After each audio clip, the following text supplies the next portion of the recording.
कार्तिक मास की पौराणिक कथा। एक नगर में एक ब्राह्मण दंपति रहते थे।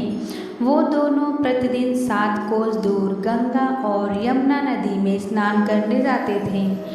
इतनी दूर आने जाने से ब्राह्मण की पत्नी थक जाती थी। एक दिन उसने अपने पति से कहा कि हमारा एक पुत्र होता तो कितना अच्छा रहता।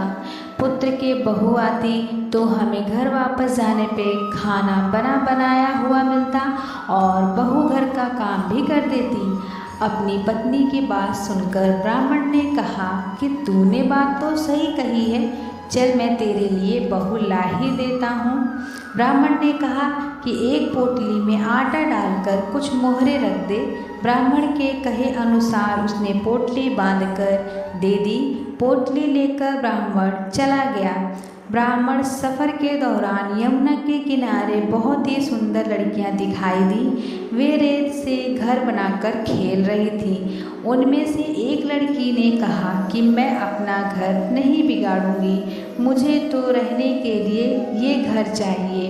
लड़की की बात सुनकर ब्राह्मण मन ही मन सोचने लगा कि बहू बनाने के लिए यह लड़की उचित है। जब वह लड़की जाने लगी तो ब्राह्मण भी उसके पीछे पीछे उसके घर तक चला गया। वहाँ जाकर ब्राह्मण ने उस लड़की से कहा, बेटी, कार्तिक मास चल रहा है, इसलिए मैं किसी के घर का खाना नहीं खाता हूँ। मैं अपने साथ आटा लेकर आया हूँ। तुम अपनी माता से पूछो कि क्या वह मेरे लिए आटा छानकर 4 रोटी बना देंगी। यदि वह मेरा आटा छानकर रोटी बनाएंगी तो ही मैं रोटी खा लूँगा। लड़की ने जाकर अपनी माँ को ये सारी बात बताई। माँ ने कहा, उचित है, जाकर ब्राह्मण देव से कह दो कि वह अपना आटा दे दे, मैं रोटी बना दूँगी।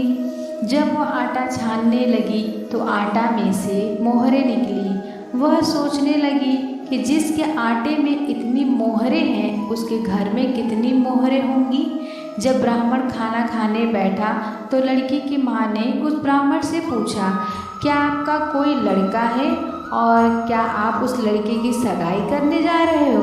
यह सुनकर ब्राह्मण ने कहा कि मेरा लड़का तो काशी में पढ़ने गया हुआ है, लेकिन यदि तुम कहो तो खान कटोरे से विवाह करके तेरी बेटी को अपने साथ ले जाऊं। लड़की की माँ ने कहा, ठीक है ब्राह्मदेव। इस पर लड़की की माँ ने लड़की की खान कटोरे से शादी करके ब्राह्मण के साथ भेज दिया।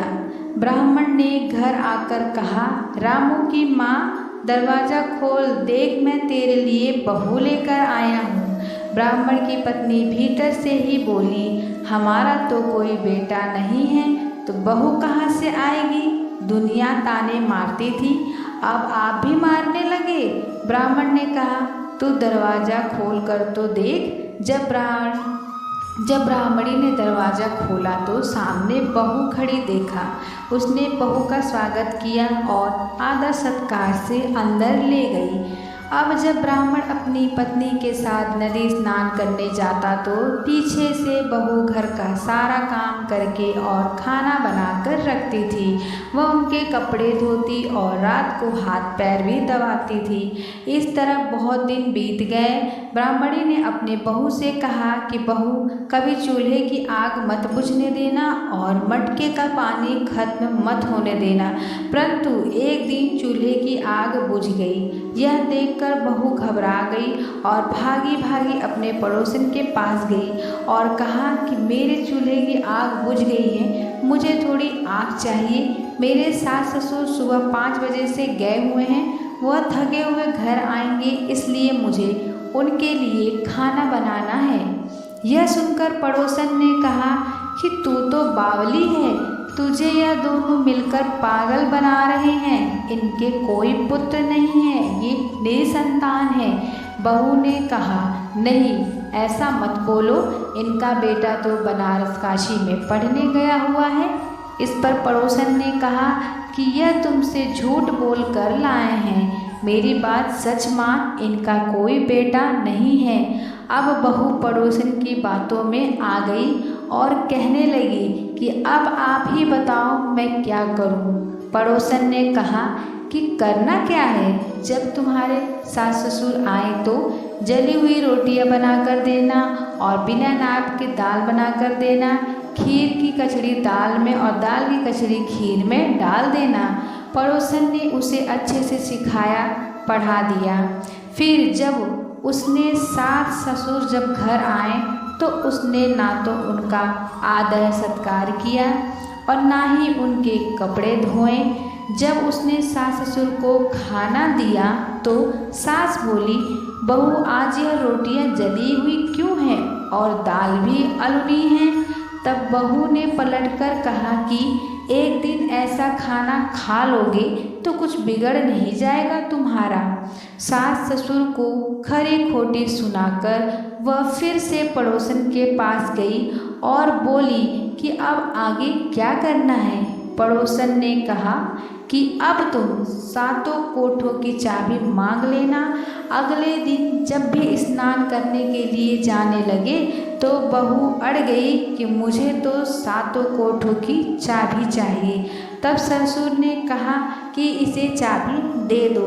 तब सास ने बहू को चाबी दे दी। सास ससुर के जाने के बाद जब बहू ने दरवाज़ा खोला तो देखा कि किसी से अन्न से भरा, किसी में धन भरा और किसी कोठे में बर्तन पड़े हैं। जब उसने सबसे ऊपर का 7वां कोठा खोला तो देखा कि शिव जी, पार्वती माता, गणेश जी, लक्ष्मी माता जी, पीपल पतवारी, कार्तिक के ठाकुर, राय दामोदर, तुलसी जी का बिड़वा, गंगा यमुना और 33 कोटि देवियाँ देवता विराजमान हैं।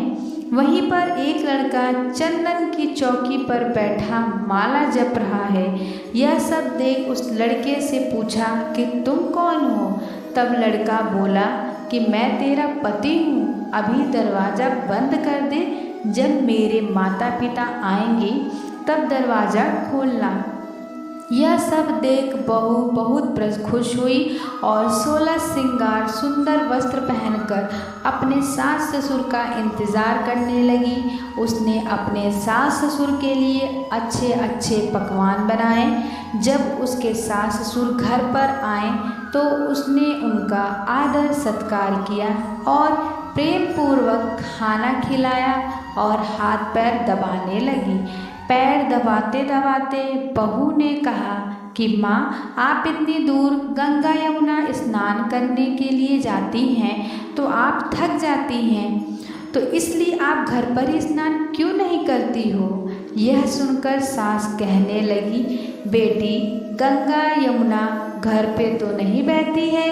तब उसने कहा, हाँ माँ जी बहती है, चलो मैं आपको दिखाती हूँ।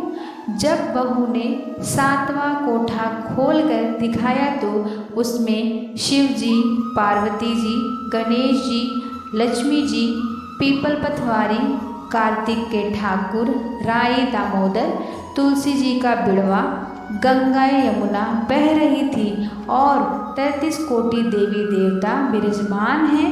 वही चौकी पर बैठा एक लड़का माला जप रहा है। माँ ने उसे देखकर कहा कि बेटा तू कौन है। लड़का बोला, माँ मैं तेरा बेटा हूँ। तब ब्राह्मणी ने पूछा कि तू कहाँ से आया है। लड़के ने जवाब दिया कि मुझे कार्तिक ने भेजा है। माँ ने कहा, बेटा यह संसार कैसे मानेगा कि तू मेरा बेटा है। माँ ने कुछ विद्वान पंडितों से मदद मांगी। पंडितों ने कहा, इस पार बहू बेटा खड़े हो जाएं और उस पार माँ खड़ी हो जाए। माँ ने चमड़े की अंगियाँ पहनी हुई और छाती में से दूध की धार निकलकर बेटे की दाढ़ी मूछ भीगने और पवन पानी में गठजोड़ा बंधे तब मानेंगे कि यह इस माँ का ही बेटा है। उसने ऐसा ही किया। चमड़े की अंगियाँ फट गई और छाती में से दूध की धार निकलकर बेटे की दाढ़ी मूछ भीग गई।